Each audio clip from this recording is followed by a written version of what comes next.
जा रहे हैं फर्दर। और आपसे बात हो रही थी एपोप्टोसिस और नेक्रोसिस के डिफरेंसेस के बारे में आपसे बात हो रही थी। सोफिया रिवाइज कराओ जरा एपोप्टोसिस और नेक्रोसिस के डिफरेंस में।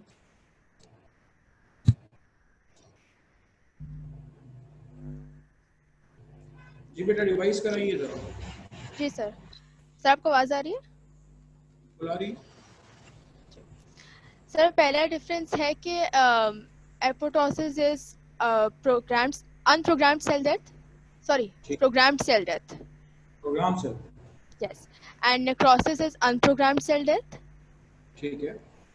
In apoptosis there is formation of apoptotic bodies while no such bodies are formed in necrosis. ठीक है, शाबाश। Then third is that in apoptosis the cell membrane remains intact while cell membrane does not remain intact in necrosis. Inject नहीं, intact, INTECT, intact. Intact, okay, intact. Fourth is that in apoptosis there is shrinkage of cell while in necrosis the cell there is bursting of cell. ठीक है, शाबाश। And in apoptosis, apoptosis is done by the activation of particular genes, ठीक है।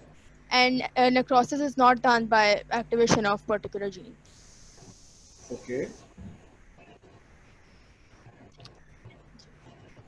और कोई खास बात? अच्छा, एपोप्टोसिस और नेक्रोसिस जो है उसमें बेटा एक डिफरेंस और ये भी आता है। अच्छा, एग्जाम्पल बताइए जरा सुफिया, पहले आप ही बताइए कब होती है एपोप्टोसिस, कब होती है नेक्रोसिस, एग्जाम्पल बताइए। Example of apoptosis is during embryonic development. The spaces between spaces between fingers, the cells are finished by apoptosis. Sir मुझे वर्डिंग्स करेक्ट सॉरी नहीं आ रही थी। Cell death during the embryonic development for the elimination of unwanted cell between the finger done by apoptosis। और necrosis में क्या लिखेंगी आप? Necrosis,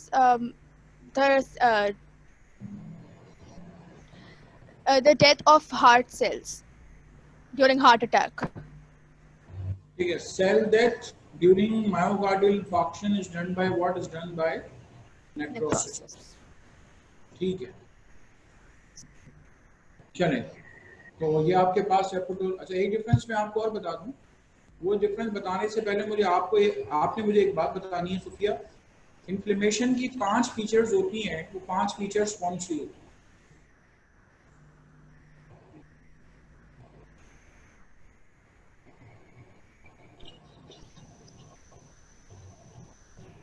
पांच में से कोई एक फीचर होगी तो हम कहेंगे इन्फ्लेमेशन। फर्स्ट ईयर में आपने शायद ये चीज पढ़ी। सर फीचर्स यानी इन्फ्लेमेशन में क्या क्या हो सकता है, मतलब कब हम कहेंगे कि भाई इन्फ्लेमेशन हो गई? वो जगह अगर रेड हो, स्वेलिंग हो, स्वेलिंग हो और रेडनेस होती है, स्वेलिंग होती है, वो जगह हॉट हो जाती है। सही है। और पेन होता है जगह पर। Sir pen. हाँ सही है, पेन हो। और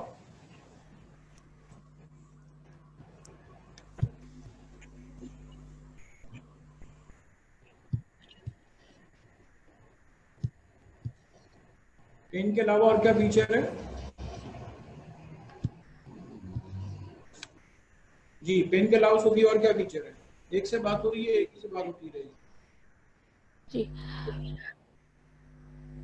सर, पांचवा फीचर एक तो रेडनेस है, हॉट हो जाती है, पेन होता है, स्वेलिंग होती है। पांचवा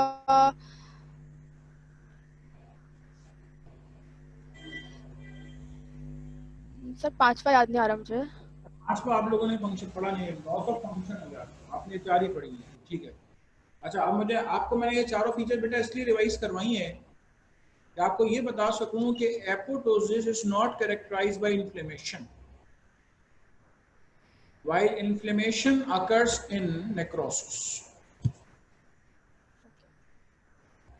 ठीक है, apoptosis is not characterized by inflammation, while in necrosis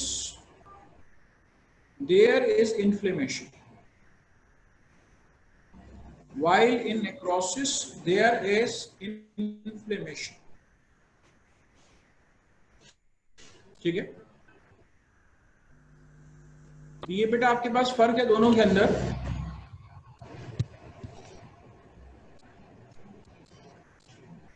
ठीक है, ये आपके पास फर्क है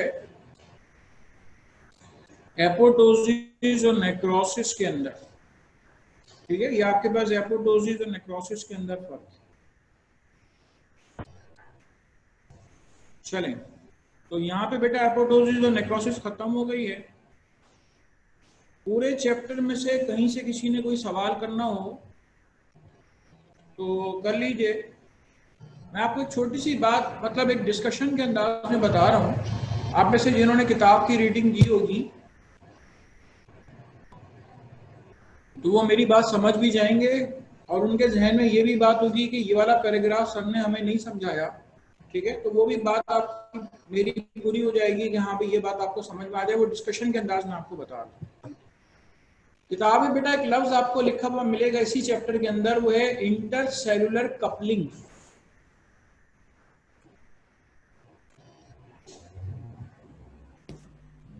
लिखा हुआ मिलेगा लॉस ऑफ इंटरसेलुलर कपलिंग।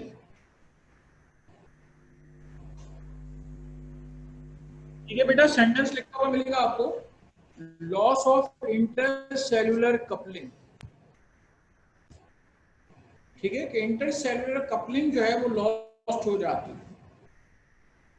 तो बेटा और से सुन लीजिए कि ये सेंटेंस कहां पे यूज होता है। ऐसे सेल्स जो कि एमाइटोसिस के जरिए ग्रो करते हैं या ट्यूमर सेल्स जो है, उनकी खास बात यह है कि उनकी इंटरसेलुलर कपलिंग लॉस्ट हो जाती है। क्या होता है इंटरसेलुलर कपलिंग?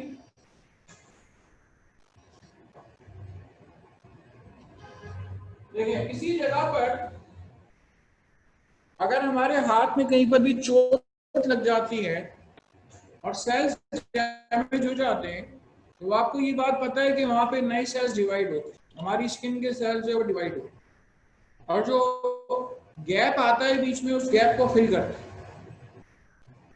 ठीक है, बीच में जो गैप आता है बेटा, उस गैप को वो क्या करते हैं, उस गैप को वो फिलअप करते हैं। उस गैप को फिलअप करने का तरीका कार क्या होता है कि सेल्स डिवाइड होती है और डिवाइड होने के बाद जब वो जगह भर जाती है तो डिवाइड होना बंद कर देते हैं। ठीक है, यानी कि सिंपल सा तरीकेकार ये है, उस जगह पे जहां पे सेल्स लॉस्ट हो गए थे उस जगह पे नए सेल्स बने डिवाइड होके, और उन्होंने क्या किया, उन्होंने उस जगह को फिलअप कर लिया। ठीक है, उन्होंने जगह को फिलअप कर लिया। अब लॉस ऑफ इंटरसेलुलर कपलिंग से क्या मुराद है? लॉस ऑफ इंटरसेलुलर कपलिंग से मुराद ये है कि जब सेल्स डिवाइड हो रहे हैं, ठीक है, जब सेल्स डिवाइड हो रहे हैं तो डिवाइड होने के बाद अगर सेल्स ए माइटोसिस के जरिए डिवाइड होते हैं तो गौर से सुन लीजिए कि सेल की सरफेस पे जो रिसेप्टर्स होते हैं ए माइटोसिस होने की वजह से वो लॉस्ट हो जाते हैं। ठीक है, ए माइटोसिस होने की वजह से वो जो है वो लॉस्ट हो जाते हैं। ए माइटोसिस होने की वजह से जब वो लॉस्ट हो जाते हैं, ए माइटोसिस करने वाले सेल्स की सरफेस पे जो रिसेप्टर्स लॉस्ट हो जाते हैं, तो बेटा उनके लॉस्ट होने की वजह से अब सेल्स जो है वो अपनी डिवीजन रोकते नहीं है, हालांकि जगह फिलअप हो चुकी होती है। अब सेल्स क्या होते हैं, वो मुसलसल डिवाइड होते रहते हैं। जब सेल्स मुसलसल डिवाइड होते रहते हैं, ठीक है, जब सेल्स मुसलसल डिवाइड होते रहते हैं तो इससे क्या होता है आपके पास, हम कहते हैं कि there is actually the cancerous growth. हम उसको नाम देते हैं कि दरअसल वहां पे कैंसरस ग्रोथ हो रही है। ए माइटोसिस या कैंसरस ग्रोथ वहां पर हो रही है। अगर आप ये पैराग्राफ पढ़ेंगे किताब में कि there is the loss of intracellular coupling during the cancerous cell growth, तो उससे मुराद यही है कि मुझ में, आप में, अल्हम्दुलिल्लाह नॉर्मल इंसान के अंदर जब सेल्स एक दूसरे के साथ कांटेक्ट में आते हैं, नॉर्मल सेल्स, तो सेल की सरफेस पे जो रिसेप्टर्स मौजूद होते हैं, जब सेल सेल से कांटेक्ट में आता है तो वो रिसेप्टर स्टिमुलेट होते हैं और उससे क्या होता है, वो मजीद सेल्स डिवाइड होने से रोक देते हैं। वो मैसेज न्यूक्लियस तक जाता है और न्यूक्लियस मजीद डिवीजन बंद कर देते हैं। लेकिन ये डिवीजन जारी रहती है because of loss of intercellular coupling, के एक सेल दूसरे सेल से कपल हुआ, कांटेक्ट में आया, लेकिन अब क्या हुआ, सेल की सरफेस पे जो रिसेप्टर्स थे वो स्टिमुलेट नहीं हुए, और जब सेल्स की सरफेस पे जो रिसेप्टर्स थे वो स्टिमुलेट नहीं हुए, तो इससे क्या हुआ, इससे हुआ ये कि आपके पास सेल्स डिवाइड होते रहे, ठीक है, सेल्स डिवाइड होते रहे और उन्होंने अपनी डिवीजन बंद नहीं की, और इस एबनॉर्मल सेल डिवीजन की वजह से क्या हुआ, इस एबनॉर्मल सेल डिवीजन की वजह से हम कह रहे हैं कि कैंसर जो वो बन गया, ठीक है, कैंसर या ट्यूमर की फॉर्मेशन हो गई, ठीक है। चलें, बाकी है कि पूरे चैप्टर में से आपने बेटा कोई बात पूछनी है तो पूछ लीजिए, कोई सवाल किसी ने करना है तो कर लीजिए। मैंने आपको इवन ग्रोथ और डेवलपमेंट का डिफरेंस भी हाईलाइट करवा दिया। डेवलपमेंट कहलाती है ग्रोथ एंड डिफरेंशिएशन। डिफरेंशिएशन कहें या मैच्योरेशन कहें, एक ही बात, ठीक है। डिफरेंशिएशन कहें या मैच्योरेशन कहें, एक ही बात।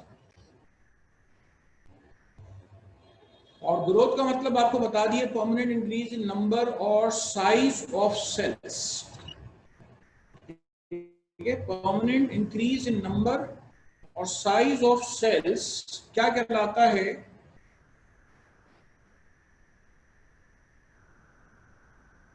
कहलाता है आपके पास ग्रोथ।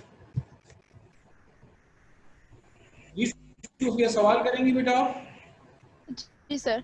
सर वो हमारा टेस्ट हुआ था जब लास्ट का, तो उसमें एक एमसीक्यू मुझे समझ नहीं आया, आप समझा देंगे प्लीज? बोले। जी सर, एमसीक्यू था कि following is true for a living having 23 chromosomes, और इसका आंसर है कि it can produce a gamete of 12 chromosomes. ठीक है, इसका मैं आपको एक्सप्लेनेशन दे दूं। वैसे आप मुझे सोच के बताएं 23 क्रोमोसोम किस में होते हैं?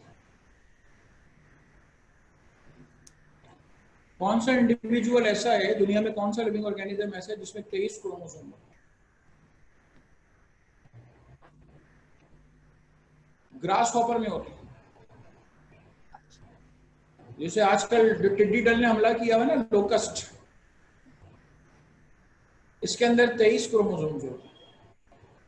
अब जब 23 क्रोमोसोम वाला मियोसिस करेगा, या ये जो ग्रास हॉपर है जब ये गैमीट्स बनाता है, तो कुछ गैमीट्स में 11 क्रोमोसोम होते हैं, कुछ गैमीट्स में 12 क्रोमोसोम होते हैं, ठीक है। तो इस वजह से वहां पे ऑप्शन लिखा हुआ है, can produce a gamete of 12। Okay sir. सुन रही हैं मेरी बात बेटा? जी जी जी। ठीक है, next question.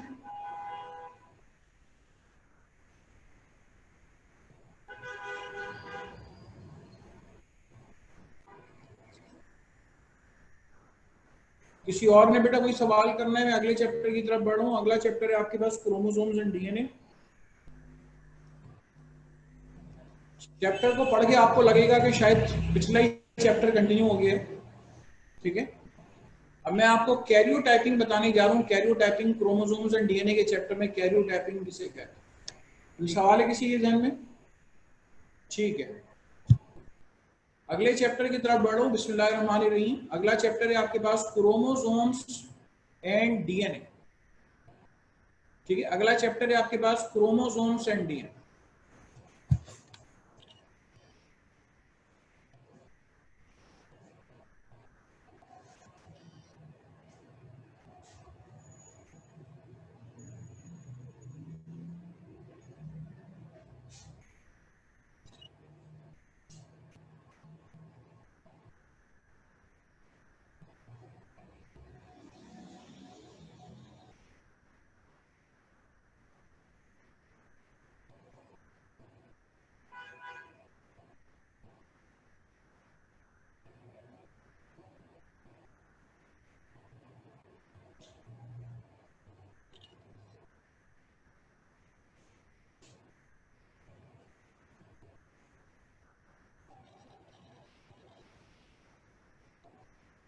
Chromosomes and DNA के बारे में आपसे बात करने जा रहा हूं।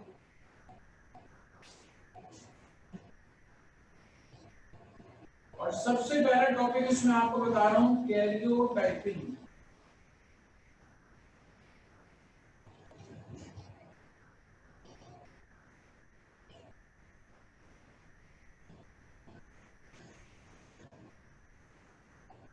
देखें, कैरियोटाइपिंग एक लेबोरेटरी टेस्ट है जो आखान में भी होता है। अगर किसी पेरेंट्स का बच्चा जो है, अगर वो डाउन सिंड्रोम सफर कर रहे, टर्नर सिंड्रोम कर रहे, क्लाइनफेल्टर सिंड्रोम सफर कर रहा है, अभी पैदाइशी तौर पे जो है वो इस तरीके से कोई सिंड्रोम जाहिर कर रहा है, तो बच्चा अगर इतना छोटा होता है तो उसमें समझ नहीं आ रहा होता डॉक्टर को, 100% वो श्योर नहीं होता कि वाकई में ये वाला सिंड्रोम इसमें है कि नहीं। क्योंकि कुछ हार्मोनल कंडीशंस भी ऐसी हैं कि जो हार्मोनल कंडीशंस जो हैं वो इस तरह की डाउन सिंड्रोम, क्लाइनफेल्टर या आपके पास टर्नर सिंड्रोम वाली फीचर्स जो है वो जाहिर करती हैं। और उसको कंफर्म करने के लिए लेबोरेटरी का टेस्ट जो है वो किया जा सकता है। वो लेबोरेटरी का टेस्ट कहलाता है आपके पास कैरियोटाइपिंग। ठीक है, ऐसा लेबोरेटरी का टेस्ट कहलाता है, ऐसा लेबोरेटरी का टेस्ट कहलाता है कैरियोटाइपिंग।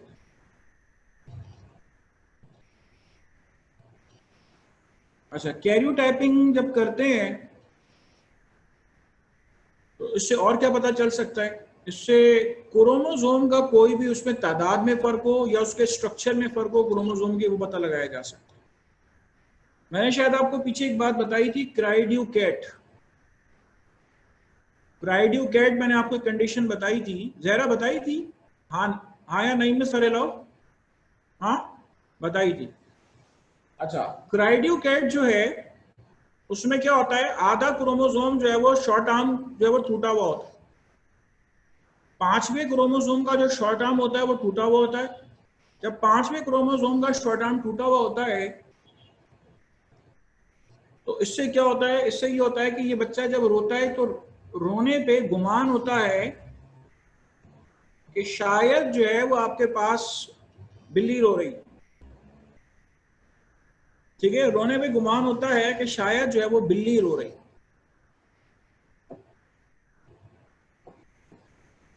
तो अब वालिदैन कैसे पता लगा सकते हैं? वो कैरियोटाइपिंग के जरिए पता लगा सकते हैं। इसी तरह और भी सिंड्रोम्स हैं, एडवर्ड सिंड्रोम है, पेटू सिंड्रोम है। ये सारे क्रोमोसोमल डिसऑर्डर्स कैरियोटाइपिंग के जरिए आइडेंटिफाई किए जा सकते हैं। ठीक है, अब आपको मैं ये बताने जा रहा हूं कि कैरियोटाइपिंग करेंगे कैसे। कैरियोटाइपिंग करने के लिए जो चीज ली जाएगी खास तौर पे वो ली जाएगी ब्लड। ठीक है, तो सबसे पहले सुन लें कि अगर इस कैरियोटाइपिंग को करना है तो उस बच्चे का आपको ब्लड लेना होगा। ये ब्लड ले लिया। ब्लड लेने के बाद क्या होगा?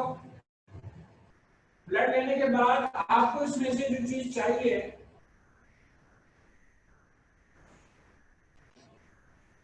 वो आपको इसमें से चीज चाहिए व्हाइट ब्लड सेल्स। ठीक है, जो चीज आपको इसमें से चाहिए वो आपको चाहिए white blood cells. Red blood cells आपको पता है डिवाइड नहीं हो सकते। जो चीज आपको चाहिए वो आपको चाहिए व्हाइट ब्लड सेल्स। अब आप क्या करेंगे, अब आप इस टेस्ट ट्यूब के अंदर स्टिमुलेंट्स को डालेंगे। ठीक है, अब आप इस टेस्ट ट्यूब के अंदर स्टिमुलेंट्स को डालेंगे। ये स्टिमुलेंट्स किस चीज के स्टिमुलेंट्स हैं? ये स्टिमुलेंट्स माइटोसिस कराने वाले स्टिमुलेंट्स। ठीक है, ये स्टिमुलेंट्स क्या करेंगे, ये इस टेस्ट ट्यूब के अंदर माइटोसिस को प्रमोट करेंगे। ठीक है, अच्छा मेरी बात जरा गौर से सुनिएगा कि आपने स्टिमुलेंट्स इसमें डाल दी है कि वो माइटोसिस शुरू कराएं। माइटोसिस शुरू होगी, माइटोसिस शुरू हुई, प्रोफेज में गई माइटोसिस। आपने फौरन क्या किया, आपने अंदाजे से यहाँ भी अभी माइटोसिस शुरू हुई है, आप इसके अंदर एक और मेडिसिन डाल देंगे, उसका नाम है कॉलकाइसिन।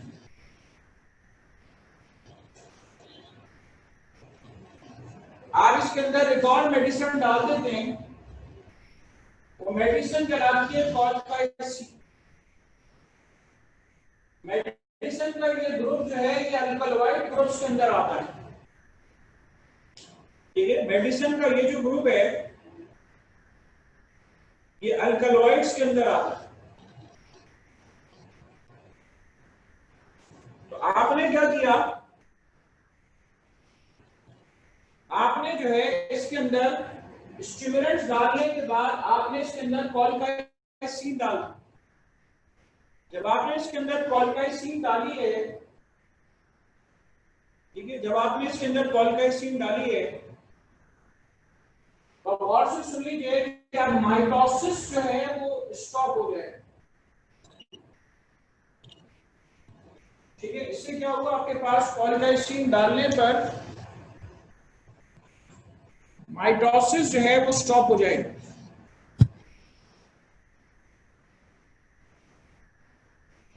अच्छा, लेबोरेटरी में अगर कैरियोटाइपिंग करते हैं तो सबसे पहले तो ये वाला काम करते हैं। दोबारा रिपीट कर दूं, ब्लड सैंपल लिया, ब्लड सैंपल में रेड ब्लड सेल्स भी हैं, व्हाइट ब्लड सेल्स भी हैं, प्लेटलेट्स भी हैं। न्यूक्लियस सिर्फ व्हाइट ब्लड सेल्स में होता है, प्लेटलेट्स में भी न्यूक्लियस नहीं होता, रेड ब्लड सेल में भी न्यूक्लियस नहीं होता। अब उसके फौरन बाद आपने उसमें क्या किया, टेस्ट ट्यूब में स्टिमुलेंट्स डाले जिसमें व्हाइट ब्लड सेल्स हैं। स्टिमुलेंट्स ने क्या किया, माइटोसिस को प्रमोट किया। माइटोसिस जैसे ही शुरू हुई, आपने उसमें क्या डाल दिया, आपने उसमें कॉलकाइसिन अल्कलॉइड डाल दिया। कॉलकाइसिन ने क्या किया, मेरे लफ्जों पे को और से सुनिएगा, माइटोसिस को मेटाफेज में अरेस्ट कर दिया, रोक दिया। ठीक है, कॉलकाइसिन ने क्या किया, कॉलकाइसिन अल्कलॉइड ने, ठीक है, कॉलकाइसिन अल्कलॉइड ने माइटोसिस को मेटाफेज स्टेज के अंदर जो है वो अरेस्ट कर दिया। जब माइटोसिस को मेटाफेज स्टेज में वो अरेस्ट कर देगी, अब सेल आगे डिवाइड नहीं हो। अब देखें इन्होंने क्या किया, आप सेकेंड ईयर के स्टूडेंट्स हैं, आपने फर्स्ट ईयर के प्रैक्टिकल्स लाजमी एग्जाम दिए हुए, आपने एक काम सीखा होगा उसके अंदर, ब्लड स्मीयर फॉर्मेशन। देखिए, आपने ब्लड स्मीयर फॉर्मेशन सीखी होगी। ब्लड, अब ये लेबोरेटरी वाले क्या करते हैं, देखिए ये काम लेबोरेटरी में हो रहा है। अब लेबोरेटरी वाले क्या करेंगे, लेबोरेटरी वाले स्मीयर बनाएंगे। स्मीयर में क्या होता है, थोड़ा सा सैंपल आप लेंगे,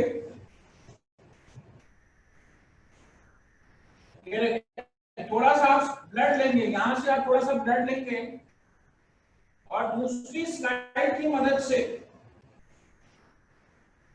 दूसरी स्लाइड की मदद से आप इसको स्प्रेड करेंगे।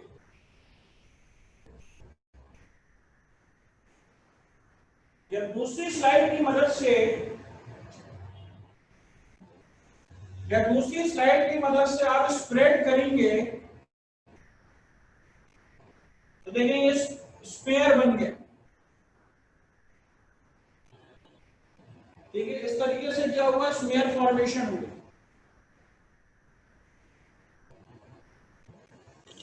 जब यहाँ पे स्मेयर बन गया तो अब आप इसको क्या करेंगे, अब आप इसको माइक्रोस्कोप में लगा के देखेंगे।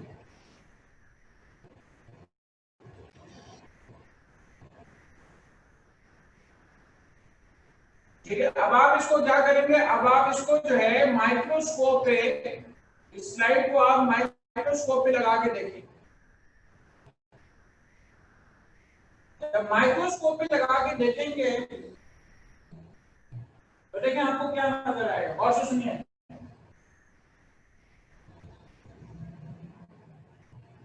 आपको सेल नजर आएगा जिसमें आपको क्रोमोसोम्स नजर आएंगे।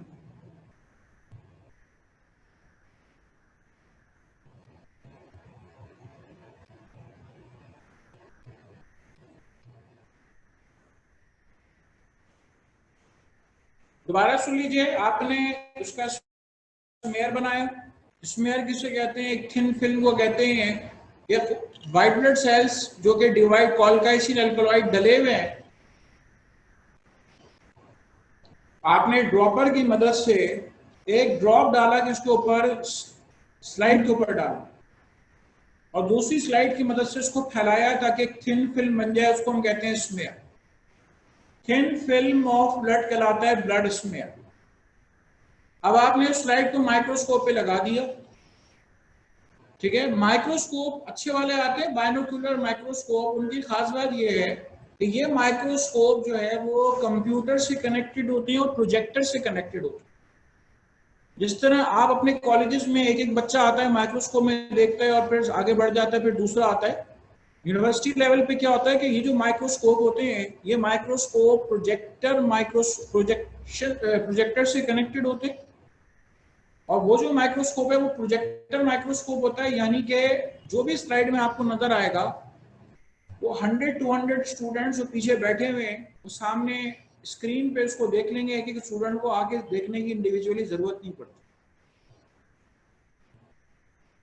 यहाँ पर भी यही है कि जो माइक्रोस्कोप में आपको नजर आ रहा है, इस माइक्रोस्कोप को गौर से देखा जाता है कि इसके अंदर सेल्स जो है वो नजर आते हैं मेटाफेज स्टेज में। लेकिन मेटाफेज स्टेज में वो इक्वेटर पे नहीं होते। इक्वेटर पे क्यों नहीं होते? इक्वेटर पे क्रोमोसोम उस वक्त आते हैं जब स्पिंडल फाइबर्स उसको खींचते हैं।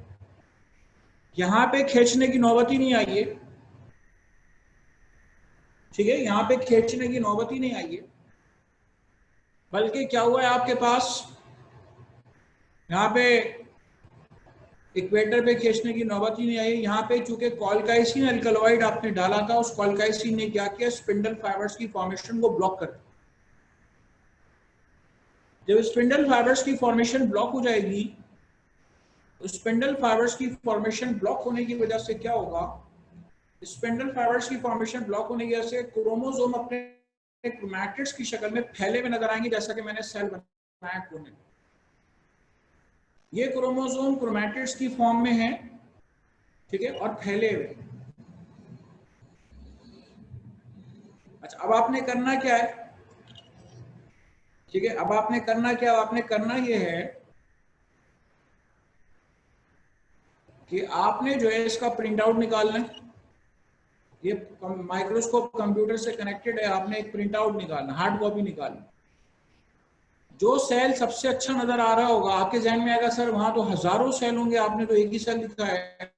बेटा ये आपकी चॉइस है कि आप जो सेल सबसे अच्छा नजर आ रहा है आप उसको फोकस कर लें और उसको मैग्नीफाई कर लें। याद रखिए कंप्यूटर पे ये सारे ऑप्शंस हैं कि आप उसको जूम कर सकते हैं, ठीक है। तो आपने क्या किया, जो क्रोमोसोम सबसे अच्छे नजर आ रहे थे, आपने जो कि एक दूसरे के साथ जुड़े हुए नहीं है, फैले हुए हैं, आपने वो सेल सिलेक्ट किया, उसका जूम किया और उसकी एक हार्ड कॉपी निकाली, प्रिंट आउट निकाल ली। अब प्रिंट आउट बेटा निकालने के बाद अब आप क्या करेंगे, अब आप सीजर की मदद से काटेंगे। ये आपने क्या करना है, सीजर की मदद से इसको काटना है।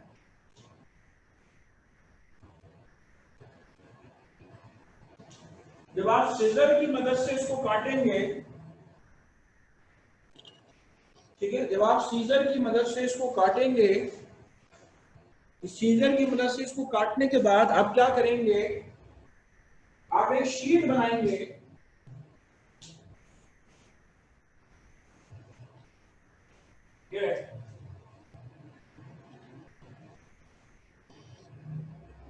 आप उसको काट के दूसरे कागज पे चिपकाएंगे,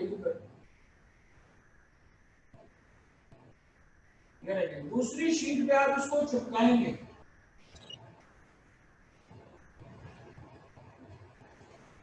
अच्छा, अब मुझे एक बात बताएं, अगर किसी इंसान में 46 के बजाय 47 क्रोमोसोम्स हुए जो आप इस शीट पे चिपका रहे होंगे, तो मुझे बताएं आपको ज्यादा मिल जाएंगे नहीं मिल जाएंगे? बिल्कुल मिलेंगे, आपको ज्यादा मिल जाएंगे क्रोमोसोम्स, ठीक है, ये आपके पास क्रोमोसोम आपको ज्यादा मिल जाएंगे, ठीक है। इस तरीके से देखें, जब आप कागज पे चिपका रहे हैं, इतना सिंपल तरीका नहीं है कि आप कागज पे चिपकाते जाएं। जो क्रोमोसोम्स आप उसमें से काटेंगे, एक और शीट होती है, पहले आप उस पर रख के देखते हैं कि ये वाला क्रोमोसोम पहला है, पहले पेयर का है, दूसरे पेयर का है, तीसरे पेयर का है। टोटल 23 पेयर्स होते हैं, उनमें से आप रख के देखते हैं कि ये कौन से पेयर का। अब जिस पेयर का क्रोमोसोम होता है आपको दूसरी सादी शीट पे उसी नंबर पे चिपकाना होता है। आप काटते जाएंगे, चिपकाते जाएंगे, काटते जाएंगे, चिपकाते जाएंगे। अब फर्ज करें कि अगर बच्चा डाउन सिंड्रोम सफर कर रहा है, तो ट्राइसोमी 21 होती है डाउन सिंड्रोम। चिपकाते हुए 21वां पेयर जो आपका है उसमें एक क्रोमोसोम आपको ज्यादा मिलेगा, ठीक है। 21वें पेयर के अंदर आपको एक ज्यादा मिलेगा। कंफर्म हो जाएगा कि ये बच्चा जो है ये ट्राइसोमी 21 सफर कर रहा है, ठीक है। कंफर्म हो जाएगा कि ये बच्चा जो है ये ट्राइसोमी 21 जो है ये सफर कर रहा है, ठीक है। चलिए, और इसी तरह जब आप चिपका रहे हैं, तो मैंने आपको पीछे मिसाल दी क्राइड्यू कैट। क्राइड्यू कैट में क्या होगा, जो आप चिपका रहे हैं 5वें पेयर के अंदर एक क्रोमोसोम का जो शॉर्ट आर्म होगा वो टूटा हुआ होगा। जब आप चिपका रहे हैं तो चिपकाने के दौरान जो है ये एक क्रोमोसोम सही है और दूसरा क्रोमोसोम जो है उसका शॉर्ट आर्म जो है वो थोड़ा टूटा हुआ है।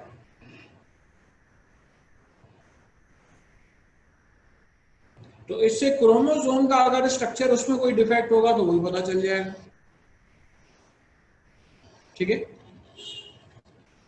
This is called what, this is called karyotyping, ठीक है। ये क्या कहलाता है, ये कहलाता है कैरियोटाइपिंग।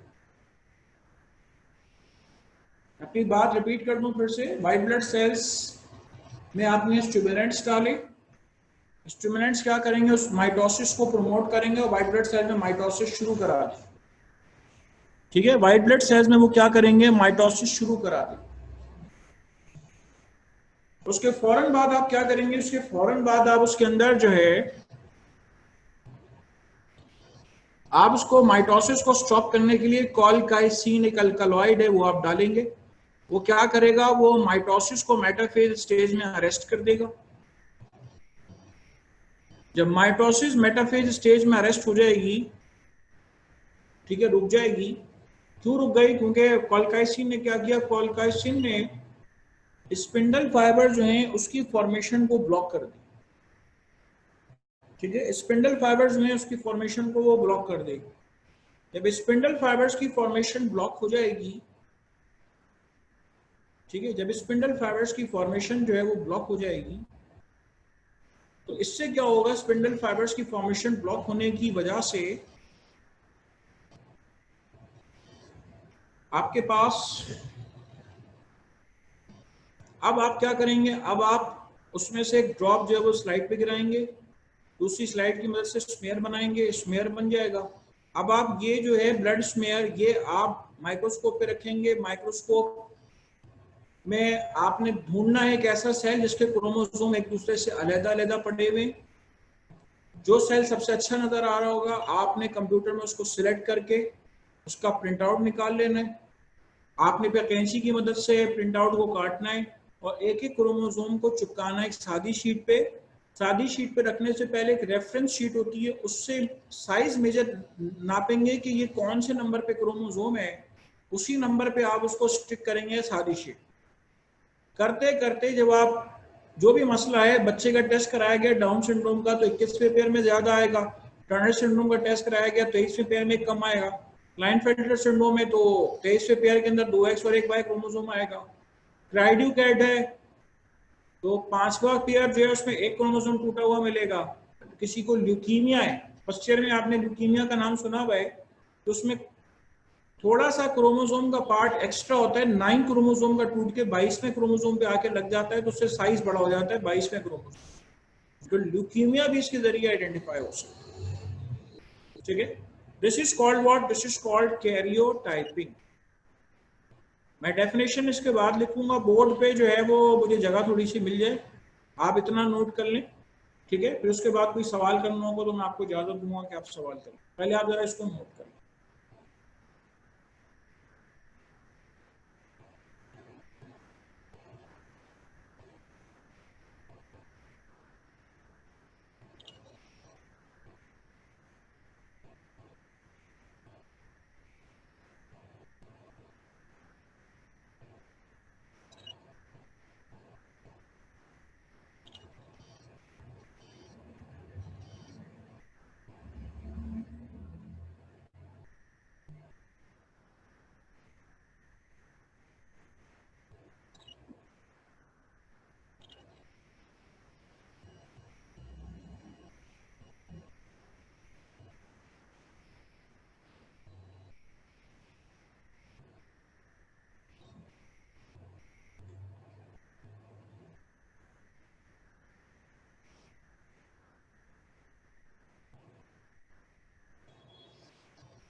आप लोग नोट करते जाए, इस दौरान मैं ये सवाल ले रहा हूँ, इनको कोई सवाल पूछना है? अस्सलाम वालेकुम सर। जी वालेकुम सलाम। हाँ बेटा बोलो। सर मैं ये पूछ रही थी कि अगर किसी पेरेंट सेल में गैमेट में मोनोसोमी हो, वो राइज दे सकता है एक एबनॉर्मलिटी बेबी को, तो सर हम लोग उसके अंदर एक क्रोमोसोम ऐड नहीं कर सकते? हाँ, कैसे ऐड करेंगे? आपको पहली बात सर तो ये है कि मिलियन ऑफ गैमेट्स होते हैं, मिलियन ऑफ गैमेट्स होते हैं, तो मिलियन ऑफ गैमेट्स में आप सबसे पहली बात तो ये है कि आप कैसे आइडेंटिफाई वाले गैमेट में क्रोमोसोम कम या ज्यादा है। और चले आपने ये आइडेंटिफाई कर भी लिया, तो अब बात ये है कि आपको ये पता करना होगा कि वो जो गैमेट के अंदर क्रोमोसोम की तादाद आधी होती है। फॉर एग्जांपल आपने कहा कम है क्रोमोसोम 22 क्रोमोसोम, तो आपको ये कैसे पता चलेगा कि वो 22 क्रोमोसोम जो है उसका क्रोमोसोम कम है? आप ये उस गैमेट के लिए कैसे आइडेंटिफाई करेंगे? ठीक है, तो इससे सारी चीजों से बेहतर ये है, ठीक है, आप जो है वो ऐसे गैमेट जो कि नॉर्मल हो, आप उसकी आर्टिफिशियल फर्टिलाइजेशन प्रमोट करवा दें सारे प्रोसीजर से बेहतर है। तो ये ऐसा मुमकिन नहीं है जैसा आप सोच रहे हैं। Next,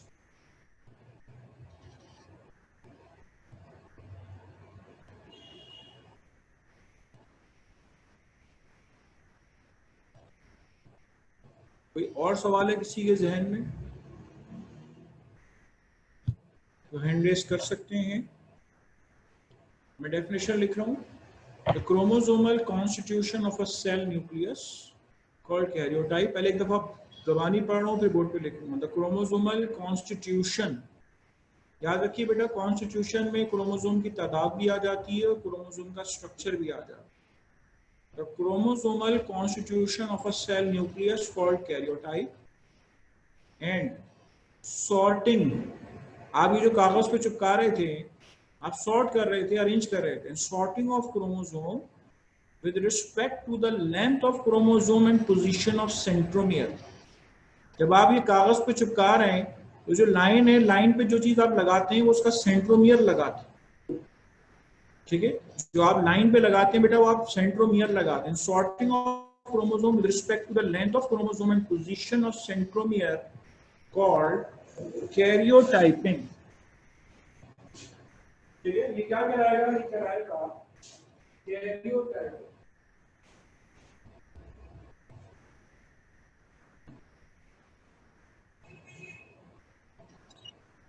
The chromosomal constitution of a cell nucleus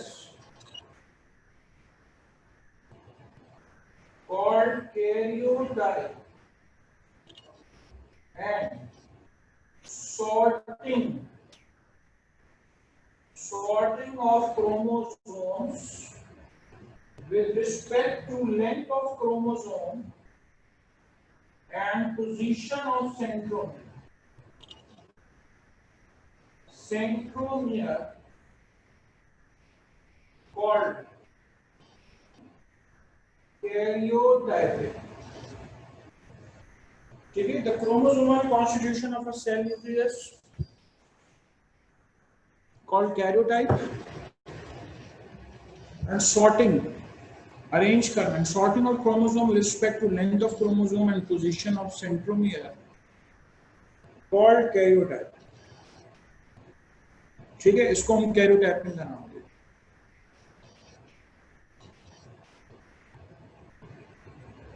चलें, यहीं से बात नेक्स्ट क्लास में इंशाल्लाह शुरू करेंगे। कोई बात आपके जहन में हो पढ़ के आइए। ठीक है, अच्छी बात है कि आप साथ साथ किताब की रीडिंग भी दें।